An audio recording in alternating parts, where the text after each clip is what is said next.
From the deep depths of the darkness echoes the Monolith, written by the Creepy Real. I sat with my grandfather on the wooden bench in our backyard, staring at the dancing embers as firewood crackled and my face grew warm from the growing flame. Grandfather, the behemoth of a man that he is, wrapped a blanket tightly around his frame and puffed on his freshly lit cigar, like a fish gasping for water. Ian, my older brother, came running towards us from the house, startling me from the trance of the flowing flame. I've got more wood, Grandfather. I anxiously turned to face him as the anxiety grew in the center of my chest, knowing what we will soon discover of this world. Some called it an ancient myth, only spoken from the lips of the wise or the insane. Generations have come and gone without knowledge of its existence, shrouded in a veil of mystery from prying eyes and curious minds. This veil hid the truth from the public. It was disguised as wars, plagues, and the hatred that was born in people. At least, this is what Grandfather believed. Maybe he was just a wise old man or completely mad, but he wanted to share this with us. Too afraid to watch us continue living a lie. Too afraid to allow us to be misled by the world we live in. Too afraid to keep the absence of our parents a secret. We didn't have a chance to know them, but we knew they loved us unconditionally. They sacrificed so much in order to keep us safe from the truth. It was twisted, in a way, but I can understand their intentions. We insistently pestered Grandfather about the lives they lived before our births. For years he dismissed our requests, but tonight was different. Tonight was his confession. Ian stumbled toward us, carrying enough wood to throw his gait off balance. Where do you want this, Grandpa? He gestured with his massive arm as cigar smoke trailed with the motion of his hand. Drop it next to me, boy. The stack of lumber came clacking down against each other as Ian walked around the fire and sat next to me. Ian, you're much too close, man. He gave me a puzzled look and ruffled my hair by rubbing his hand back and forth on my head, the way one does when petting a dog. Oh, stop whining. It's cold out and I need to warm up fast. I mumbled something under my breath and nudged his ribs, laughing. I peered at him through the corner of my eye as he rooted himself on the rough log bench, observing the stark resemblance to the giant man who sat across from us. He possessed the same rigid jawlines, piercing eyes, and a similar broad stature for his age. Though he was only 15, he tirelessly cemented the importance of being my wiser, stronger elder. Big Brother the Savior.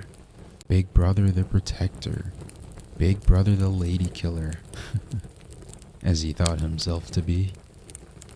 Despite the expanding ego, we did have an inseparable bond. Do you want one? It may warm us both up. He paused to stare at me in expectation as one hand rested on the cooler. Sure, I said, making eye contact with Grandfather as he puffed harsh smoke clouds into the crisp night air. He nodded in my direction as confirmation, and I quickly grabbed the bottle from the cooler. Good choice, little brother. I know it's not your favorite, but you'll get used to it. Nothing makes you grow up faster than a nice, heavy stout. Ian screamed in excitement as he twisted the cap from the bottle. I sipped and puckered my face from the overwhelming bitterness of the dark, foamy alcohol. Ian then took a few big gulps and sighed in satisfaction, with seemingly no reaction to the taste. Grandfather worriedly gazed into the heart of the flame as if a burden were crushing him into the ground. He tossed a few chunks of wood towards it without breaking his stare. We sat in silence, in anticipation and nervousness of what's to come. The breeze blew, bringing the night's chill with it, as if understanding the weight of the inevitable foreboding. Are you boys ready to know the truth? Everything you know about your parents' absence is a lie. We did this to protect you. It's difficult to comprehend the decisions of loved ones when you are so young.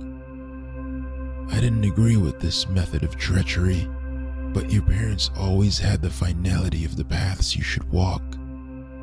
This was not a little white lie. This was to protect your entire existence. There's peace in not knowing the truth, boys. I was once part of a society, a group of individuals who sought out what was hidden. We questioned the truths of this world and discovered the mysteries that enveloped our very existence. We found that truth, or at least a slither of it. I lay awake at night wishing we never did. Being the last living member of our group, I owe it to you kids, to my flesh and blood, to unveil what has been withheld from you all these years. He paused for a moment to grab a bitter bottle of poison from the cooler. The tip of his cigar glowed bright orange as he puffed away, providing a stark contrast with the blackness of the night sky. Ian and I watched his slow, methodical movements in silence. He effortlessly twisted the cap using the strength of a man who seemed to be in such emotional pain since we sat around the fire pit. His pain was apparent through the guise of his exterior presence. I felt this was hard for him. Ian shifted and leaned towards grandfather. What truth could really be so terrifying that no one knows or wants to know about it but you? Bad stuff happens in the world all the time, like really evil stuff that I've been exposed to. Why wouldn't they choose to hide that? I mean, how can everything we've seen, heard, read, and felt just suddenly be a lie? Grandfather remained silent as he emptied the bottle in a few swigs. He let out a loud sigh and stood up, leaning over the flame to bring his cigar back to life. He stood there, staring into the abyss of the sky, puffing smoke into the ether. The shadow of him casted from the flame was gargantuan. He was even more terrifying tonight. I've never thought of him as intimidating. He was always the giant teddy bear, a caring man who laughed often, a family man who protected us and showed us love in every situation, a man who taught us things and always ensured our safety. We always felt invaluable to him. Tonight, however, he wasn't the grandfather we knew. His gaze unwavering, the distance of his mind appeared to drift slowly at sea, lost forever. There was pain in his heart and fear in his eyes. I nudged closer to Ian and whispered to him that grandfather was scaring me, that his sudden unfamiliarity left me uneasy. Something is off. I'm not sure if it's the beer contorting my reality or the chill of the night. I don't want to believe that he's a completely different person, but I agree with you. I don't feel comfortable. Something has shifted in Grandpa and I'm a bit scared too. His heavy voice broke our exchange and startled us, causing me to drop the half-empty bottle to the floor. I watched the beer pour out as I sat in shock by the sudden shift of the night's tone. The monolith is the past, present, and future. Everything you know so far has been to protect you from the truth. Every few years, it appears at random locations on Earth and collects us, and this time is very soon, as it's been 15 years since your parents made their sacrifice. It's the Grim Reaper, boys, and it doesn't forgive, and it doesn't forget. Ian interrupted. Grandpa, what are you talking about? None of this is making sense. What, are we supposed to die soon now? You're scaring us. What about Mom and Dad? You always told us they died from natural causes. What is this creepy talk about the Grim Reaper and collecting people? Grandfather's gaze shifted in a sudden fury towards my brother. Brows furrowed in anger and frustration. He stood motionless for a moment, then winced in pain, clutching his head. Ian jumped up and reached for him. Grandpa, Grandpa, are you alright? I remained motionless as I witnessed my brother rush towards his aid. He then let out a sharp groan, and we knew something was wrong. We'd never seen him in pain before. Blood then began to slowly drip from one nostril, soiling his beard. Back away, boy. We don't have much time. He grabbed the blanket and inefficiently wiped the blood away, leaving trails of it on his face.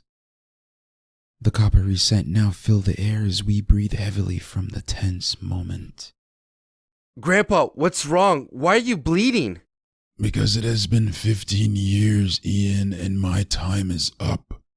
Do not interrupt me again. You boys need to know everything before it returns for me. Before it comes for you.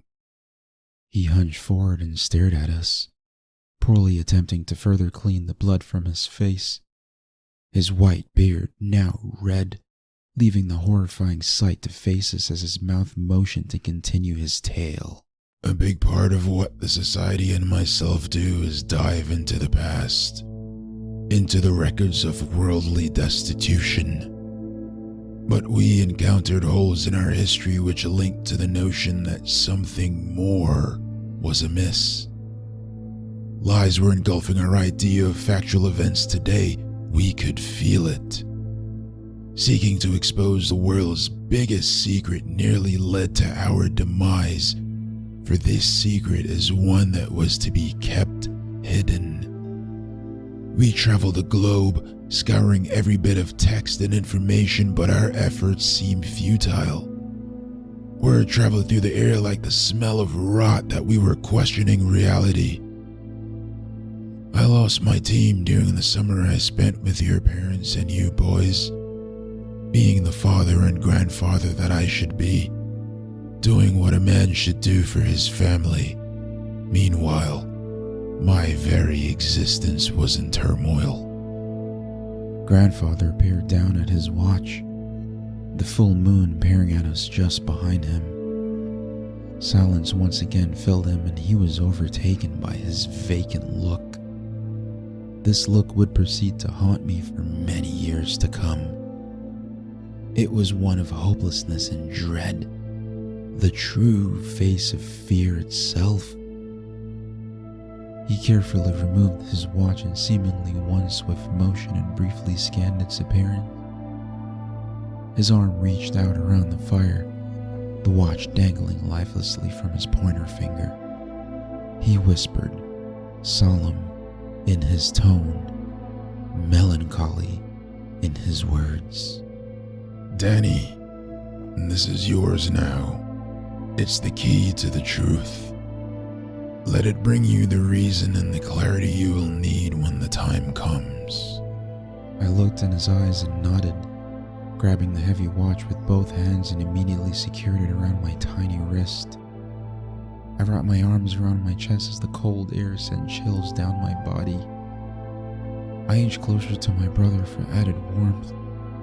Ian, who was now glaring at me with a jealous hatred, forced me away from him angrily. Get off of me! Why do you get the watch? You're not special! Grandpa, why does he get the In the blink of an eye, Grandfather's massive hands covered my brother's mouth, causing his words to be muffled and inaudible. Boy, you will not interrupt me again. All your questions will be answered when I am through. Your brother received the watch because he will need it. Now, let me continue, for time is a luxury we do not have. I'll need it? We don't have time? As confused as I was, I dared not interrupt him for clarification out of fear of succumbing to the harsh consequences Ian did. Not ever. But especially not from this version of Grandfather. He sat down hurriedly and fed the hungry fire once more before continuing. I ventured out after months at home in search of my comrades, my brothers, all records of them erased. memory of them, erased from the minds of those we crossed paths with. The hotels we rented, the restaurants we visited. No one had any recollection of four men asking questions around their cities. They simply ceased to exist. Aimlessly pacing in my hotel room as I planned my next move, an envelope slid under my door. Hesitantly, I opened it and was elated to discover that another member of our society had found it.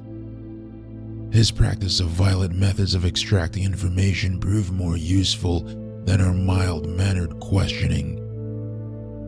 I met up with him in the middle of the desert of a ruined city, and he revealed everything to me. He entrusted to me the blueprint to our past and future, filled with tattered, aged pages. Every text, art, and symbols were transcribed prior. He would certainly die soon for his trespass into this mystery, but wanted a trustworthy member to keep it in their possession. The last member, one without a target on his back, like me. The key to life rested in the palm of my hands. I sat in the desert, reading, learning, dumbfounded by my discoveries, terrorized by its omnipotent truth. Grandfather glanced at the sky and we followed his eyes soon after. The universe was devoid of life. The absence of light was ominous. The soft glow from the campfire was our only beacon of hope in the darkness. Ian inched closer, squeezing my arm tightly. He continued, still looking upwards into oblivion. The monolith was responsible for the holes in history we discovered. It was the cause of mass genocide, epidemics, wars, and the fractured minds of man. It brought evil with it. Its true nature and existence hidden from view assured its continued reign of power over us, and possibly over the inhabitants of other worlds as well. The very few that were aware took a vow of silence, for ushering its existence meant certain death. Many argued against exposing the truth after learning of its presence. Others argued for giving this knowledge to the people as they had a right to know, being creatures of this world. That day in the desert was frightening in multiple ways, for on that day, I encountered the manifestation of the monolith. I screamed and stood up. Ian jumped as a result. I didn't want to hear his words any longer. I was terrified. A lie? Certain doom? Man killing man over differences of beliefs? Does that mean we'll die soon? No. That couldn't have been. He encountered it and he's fine, right? I stood up, shaking, not from the cold but from the dread within. I shook from the sheer betrayal of life by this discovery. I shook from the lies we lived. I shook from the loss of Mom and Dad, and I shook from hearing its name being mentioned. Were we now just a casualty in its warpath? Sit down, boy. I'm not finished. You need to hear this through. I know it's difficult to absorb, but in time you will understand. I assure you. He gleamed at me impatiently. The fiery glow in his eyes pierced me with fierceness, and I was enthralled by his overwhelmingly daunting demeanor. I sat and stared at the fire as he continued, silently wiping the oncoming tears away. Ian cautiously whispered in my ear, I'm here for you, bro, no matter what happens. Toiling through the dusty, heavy tome, I encountered the properties of the monolith. Various sections covered its origins, its history of reckoning, images of its ominous operation. I I turned to a section of the tome titled Your Survival and read through the brief summary. I stood motionless as the hot desert breeze slung sand over the pages. In my moment of disbelief, I felt as if I were being watched. I dropped to the ground and monitored my surroundings. Nothing. I remained still, peering through the growing thickness of the sand. Still in isolation. The sand beneath me suddenly began to vibrate violently. The air grew thick and heavy, and I was unable to breathe steadily from the newly dense humidity. Darkness covered the entire desert as if a storm was coming. My eyes motioned towards the sky, and there it was, the source of the storm, the increasing heat. The monolith appeared, and before I could form a thought, it howled.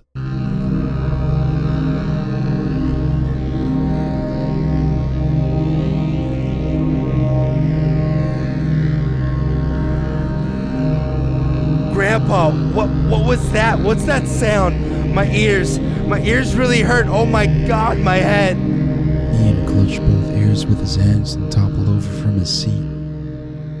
I could hear him screaming at the top of his voice in pain. He rolled around in the grass and dirt, attempting for some reprieve from his agony. I was terrified for him. That was my brother. I had to help him.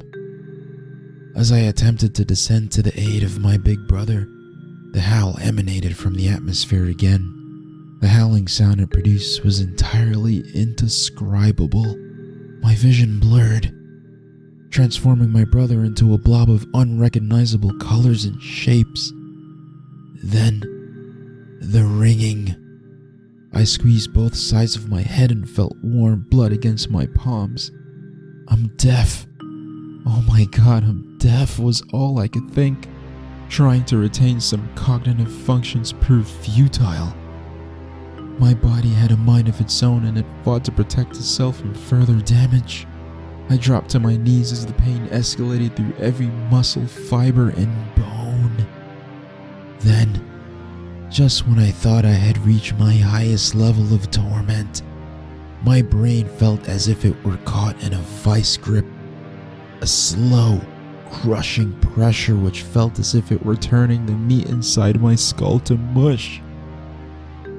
My face hit the floor next to the fire pit, turning the world sideways. This is it. This was the end. Writhing in agony and despair, I clutched my stomach tightly as if to squeeze the pain from my insides, but that provided no respite from what felt like a never-ending downward spiral to hell. Ian slowly crawled over to me, his figure still a distorted orange hue from the colors of the flame beside us. I could see the shapes get clearer as he inched closer to me. Then almost as quickly as we were assaulted by this unknown force, the pain began to slowly dissipate. First, the body aches gradually subsided, beginning with my stomach and ending with my skull-cracking headache. My hearing returned slightly muffled. Then my vision cleared to reveal my brother to me, his face a bloody mess. Every orifice leaked and dripped from his chin to my outstretched hand. The warm blood on my skin reminded me that I was still alive. He crawled closer to me. His muscles must be fatigued from the aching too. I tried to stand up and reach for him, but I too was temporarily crippled. Tears ran down his face as a flood of horror emerged from within him. Danny, oh my God, are you okay? His voice trembling to say the words. I was happy he was alive. Happy he was still here with me. Bro, are you hurting? You're bleeding. Oh man. Oh no, can you still hear me? My larynx barely emitted a sound, clearly damaged from the abnormal screams emitted from within my being. I tasted blood and swallowed, trying to speak again. Yeah, Ian, I'm fine. Oh, thank goodness. Dude, what the hell was that? What the hell is going on? 1 minute we were... He coughed and cleared his throat, obviously mirroring the same vocal damage I endured. 1 minute we were fine, and in less than a second we were all going through some serious pain. What the shit is going on? I slowly regained my mobility and postured to all fours, coughing and spitting out blood, staring down at the floor in utter shock. My brother rested his hand on my back and gently rubbed it, a much-needed gesture. I needed his comfort, almost as if reading my mind. He asks, Wait, where's Grandpa? The diminishing flame provided even more darkness, concealing the yard around us. He hollered out into the night's void. Grandpa, where are you? Something happened and we don't know what to do. The howling returned again, interrupting him. Did that sound cause this? I remember hearing it for a fraction of a second before we crumbled. Another howl, more menacing than before. Whatever it was now angry, aggressive. It was downright terrifying. A combination of sounds in various pitches unlike anything my ears can recognize. It seemed to pierce my mind and body, bending my will. I froze, still staring at the blood on the ground beneath me. I didn't want to know, nor did I want to see it. I refused to comprehend this reality. We weren't affected again, assuming our reactions were a direct result of the sound. Ian sat back against the bench log and gripped his temples with each high-frequency vibration that traveled through us. My head doesn't feel right. It hurts. It hurts so much.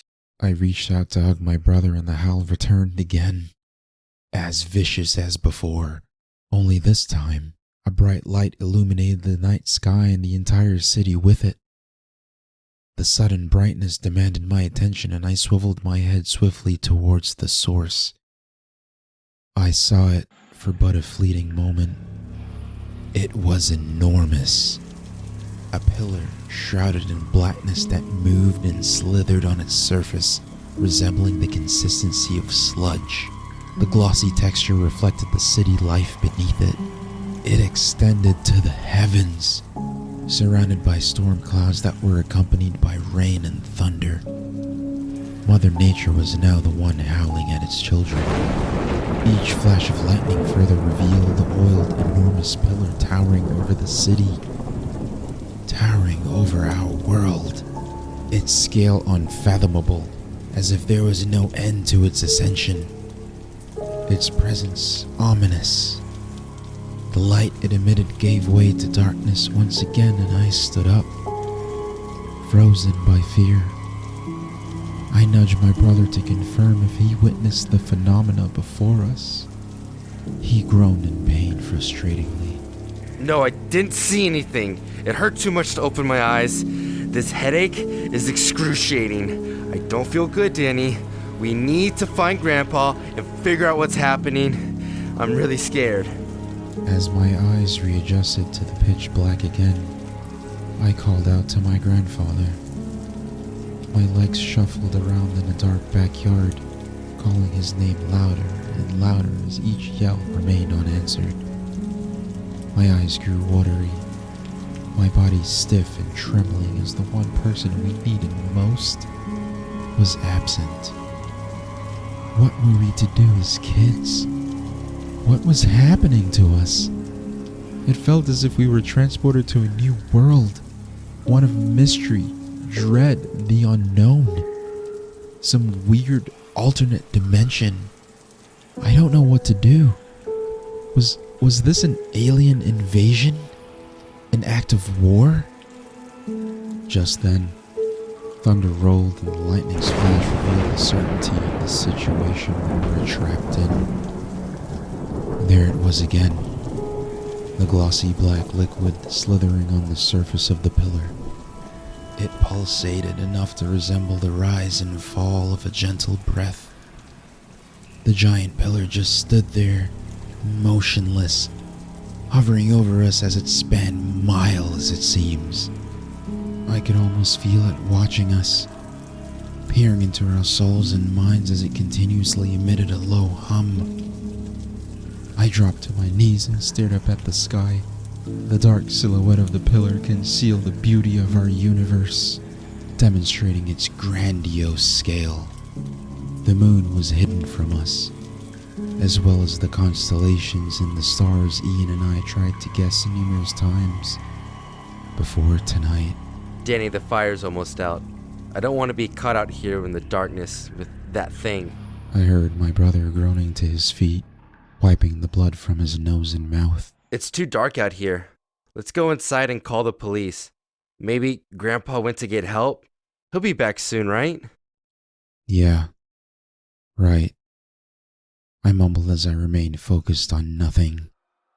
An entirely black sky resembled absolute nothingness. I turned my head and watched my brother limp towards the house, grunting with each step. He made his way inside and shut the sliding glass door behind him. In the distance, I could hear screams. Hundreds of them echoed through the still night air. There were no other sounds. There was no help on the way. Just the screams of every man, woman, and child being consumed by the entity. At this point, I was numb to the unnatural genocide happening all around me. Listen close now, boy. I saw a tiny flame emerge from the darkness and move upward to create another lit source. It was Grandfather. The source grew brighter during a moment of silence, then I could make out his face as he stepped closer towards the last breaths of our dying campfire. I was excited to see him, to hear his voice, and I darted up to run towards him without delay. Stop there, boy. Don't come any closer. His tone was so powerful and commanding. I froze after advancing only a few feet away from him. I trembled and felt the beads of sweat run down my face and neck, sweat born of fear and adrenaline. The newly found distance from him revealed the other half of his body as it reflected the light of the flame, moving, twisting, breathing and consuming him further with each passing moment. I dared not move. I dared not blink. I was entranced by something so unbelievable. It felt like a nightmare.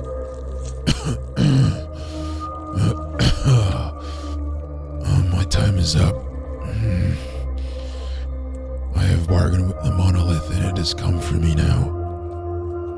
It appears and it takes without hesitation.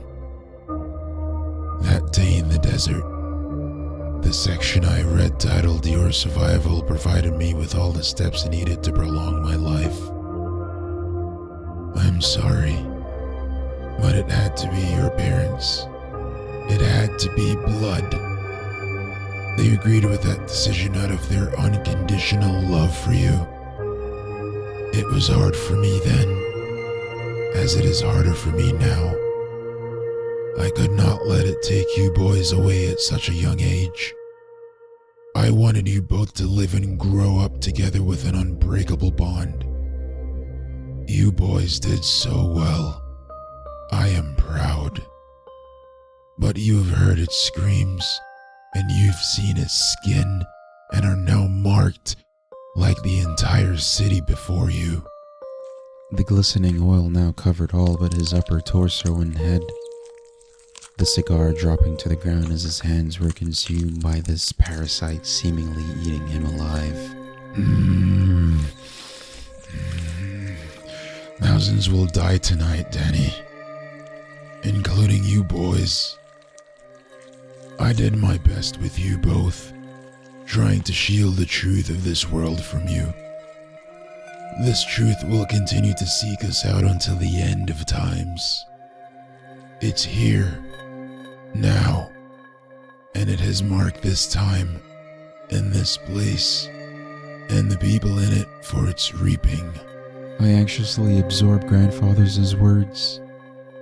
I could hear the pain and loss in his voice as the liquid began to slowly slither to his neck. These are my final words, so take heed. On the back of the watch, there is a combination to my lockbox which is on the top shelf of my closet. In it, you will find the tattered tome of the Monolith's secrets. I've bookmarked the pages you'll need to read tonight along with my transcriptions. You need to read the page immediately once I am gone and make an important decision. I hope you make the right choice, my boy. Do not make the same mistake I did. I love you, boys. The liquid finally made its way to his face and entered his mouth before he could utter another word. He gargled as he tried to say something else, reaching out to me as the liquid dripped from his arm. Beneath the deep blackness of the substance, the white of his eyes gave way to the shocking contrast of the darkness before vanishing. Everything vanished. The sound of the substance crawling over his skin, his solemn, heavy voice. It was all gone. He was all gone. The sudden silence of the night was once again filled with the distant screams of people being consumed. The shocking horror of what sounded like the end of times jolted me back to the present moment. I ran towards the house as fast as I could and barged through the sliding glass doors, Ian frantically dialing emergency phone numbers, but to no avail. All the lines are dead. Nothing seems to work. No signal, no internet, nothing on the news. Did you find Grandpa? Where is he? Danny, what in the world is happening? I keep hearing horrific screams all around me. We are just completely cut off from the world. Where is everyone? I watched him for a moment, noticing my brother's composure break. My brother didn't look so big anymore. He looked terrified and lost. I wasn't sure if I could support him mentally and physically. I didn't know if I could carry him through this nightmare. I was barely holding myself together, but the destined mission to discover what this thing was kept me centered and focused. I shook my head in response and told him to wait here. I have an idea on getting us help. He dropped the phone and stared at me. You didn't find him? His lips and mouth trembled to whisper the words, accompanied by silent tears as he collapsed on the couch. Ian, I'll be right back. It's gonna be okay. Darting up the stairs to grandfather's room, I frantically grabbed the leather-wrapped box from the shelf, knocking everything down in the process. It was heavier than I thought, and I struggled to carry it to his desk. I gazed at it, feeling a presence, a power, a certain existential weight. Here lied the secrets of the world, the many truths hidden away from the masses in order to ensure their safety. I hesitated, frozen by fear. Would I be too young to understand? Too young to make the right decisions? Did I want to uncover what was hidden? Was I safer without this knowledge? But that thing, that enormous, hideous thing destroyed every concept of reality I've known. It uncovered a mystery that I feel must now be solved. I had to know why. I had to know what. I unbuckled the watch from my wrist and entered the combination engraved on its back. A soft click signaled my success. I had to know the secrets of the monolith. It smelled like an old cellar. The pages were brittle like dried leaves but remained durable as I ciphered through them. Symbols, translations, pictures, notes, diary entries all fill the spaces between each page labeled with the dates older than Earth itself. I flipped to grandfather's bookmark section and there sat an entire collection of every detail that he could discover about the monolith. organized and written in a manner my childish brain would understand. He was preparing for this day the entire time. He knew it would return. He loved us. Every sacrifice he made was out of love for his family. Mom, Dad, I'm not angry anymore. Grandfather did what he had to do in order to ensure our lives were meaningful before exposing us to the inevitable truth. Scanning over the text, his notes mentioned that the monolith was a living organism of unknown origin, as it dated back to the dawn of time. It seems to have no discoverable purpose other than mass genocide. The people collected by the liquid never returned to tell the tale, and as such, that left its intent shrouded in mystery. He often referred to it as the Grim Reaper, coming for our souls every few years, sometimes in as little as 1 year, but mostly there wasn't a pattern to its return. It was the cause of every disastrous moment in history, from wars to plagues, pandemics, epidemics, and disease. No one escapes its abduction and no one returns. But there was a loophole in cheating death. Sacrificing someone unrelated to you granted 5 extra years of life. 5 years to live with the truth. 5 years to tell the tale, spread the word, warn people, save lives. Maybe even a slither of hope to discover its purpose and figure out how to put an end to the infinite torment.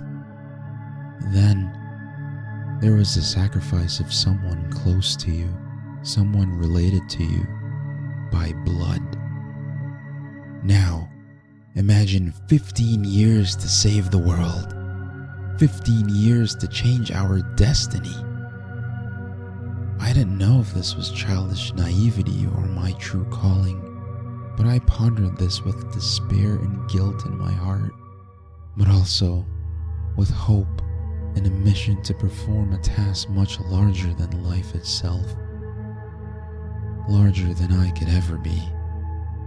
Larger than Ian. I glanced at the phrase that would prolong my life and instantly memorized the jumbled text.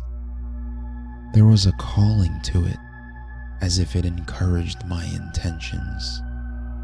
I hurried downstairs and saw my brother curled up on the couch, shuddering from the excessive crying, shivering from the uncertain doom of our future. I sat beside his head and put my arm around his back. He reached out and hugged me too. Wiping the tears with his free arm, he stared at the wall of family photos in front of us. It's just me and you now, isn't it?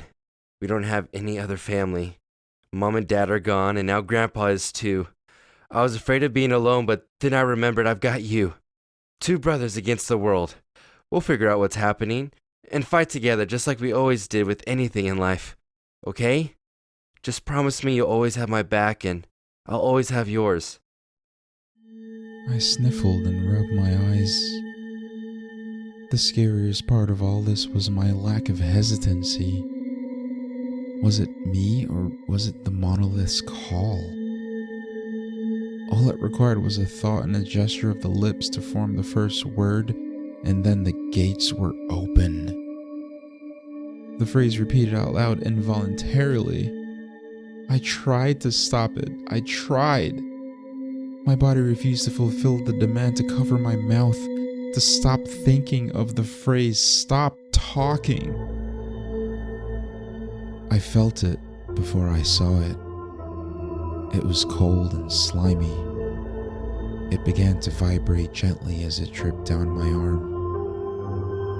I glanced down and witnessed the dark silhouette of my brother's form, consumed by the substance.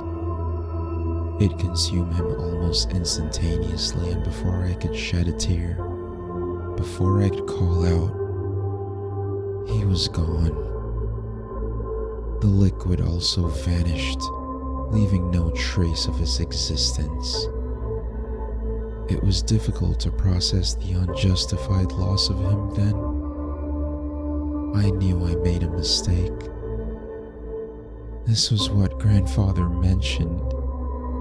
I made the wrong choice. Instead of dying with my brother, I chose to continue living with this heavy guilt. I chose to continue living with this newfound knowledge. Was it even worth it? This new discovery had to become my purpose in life now.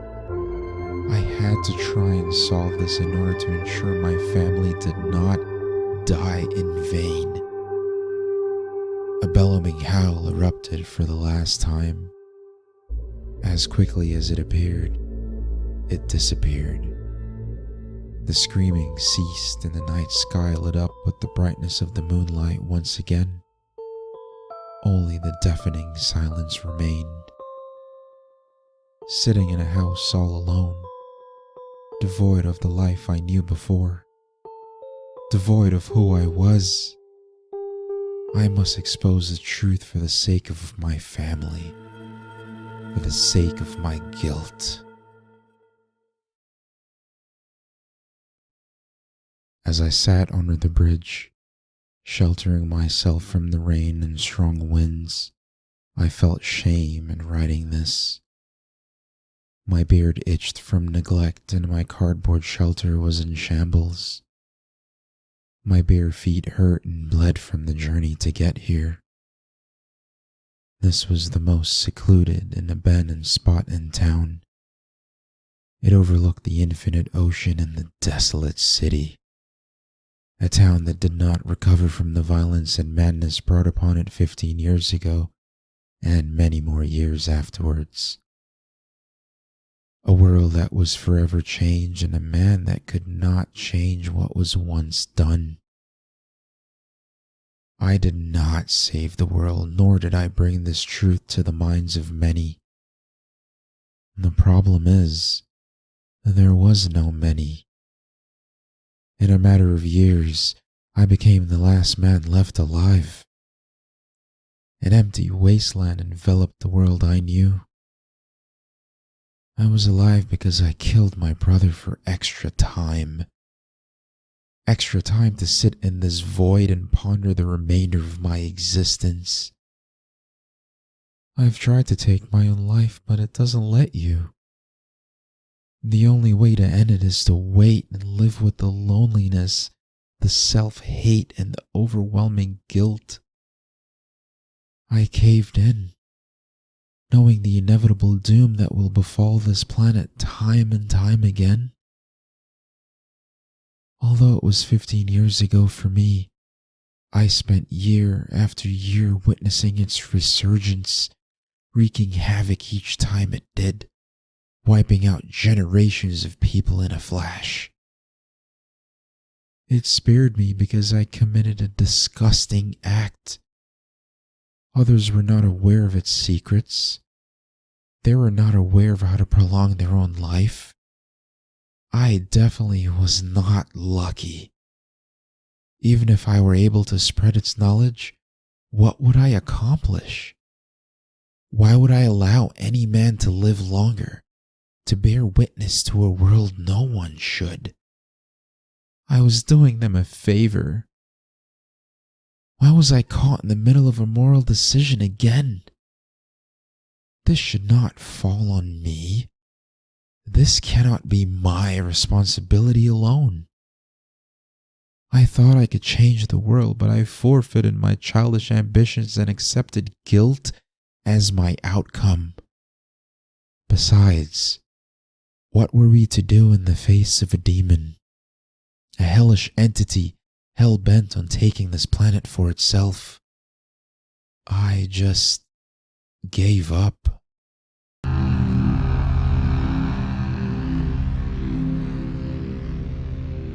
Right on time. It has been 15 long, grueling years. I've waited miserably for your return. Stop the noise. I'm the last soul you've come to collect, and here I am. Daytime turned to night as it hovered in the sky while slowly descending. The wind picked up and my shriveled hands trembled as I tried to finish writing this. Ian, I'm so sorry, but it was better this way. It's better not knowing. I'm so glad you didn't have to live to know this horror as I did. Peering at the monolith one last time, I felt anger, sadness, and shame for myself and for what the world has become. But I did not feel fear. I accepted what lay beyond. The thunder roared angrily and the strong winds blew my makeshift shelter away. I felt a cold tingling in my toes and glanced down at them, distracting me from my writing. The liquid clutched to me and traveled upwards inch by inch. I folded the pages of my entries and stuffed them in the tome for whoever may find this truth one day. Destroy it if you do, by any means necessary. Though I have tried for over a decade to rid the world of it unsuccessfully, I hope you will find a way. Trust me, it's better not to know. I've waited long enough for this day. I'm ready.